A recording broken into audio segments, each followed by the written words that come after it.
శివరాత్రి రోజున వనదుర్గ అమ్మవారి దగ్గరకు వేలాది మంది భక్తులు ఎందుకు వెళ్తారో తెలుసా? శివయ్యకు ఈ గుడికి ఉన్న సంబంధం ఏంటి? ఈ క్షేత్రానికి మహాభారతంతో సంబంధం ఉంది. పరీక్షిత్ మహారాజు ఒక ఋషిని అవమానించగా పాము కాటుకే మరణించుగాక అనే శాపం పొందాడు. అలాగే ఆ రాజు పాము కాటుతో మరణించాడు.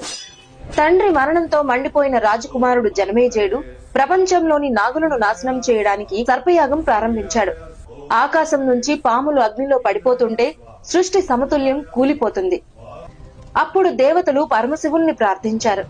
అప్పుడు శివుని తలపై ఉన్న గంగాదేవి మంజీరా నదిగా మారి 7 ప్రవాహాలుగా విడిపోయి యజ్ఞాగ్నిని ఆర్పివేసింది. అందుకే ఈ ప్రదేశం పేరు ఏడుపాయలుగా ప్రసిద్ధి చెందింది.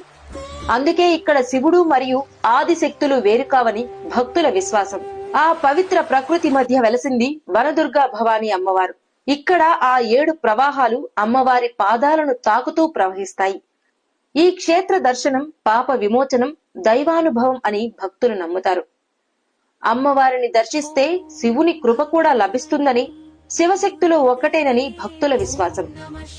అందుకే శివరాత్రి రాత్రి ఇక్కడ జాగరణలు, దీపారాధనలు, ప్రత్యేక పూజలు ఎంతో భక్తి శ్రద్ధలతో జరుగుతాయి.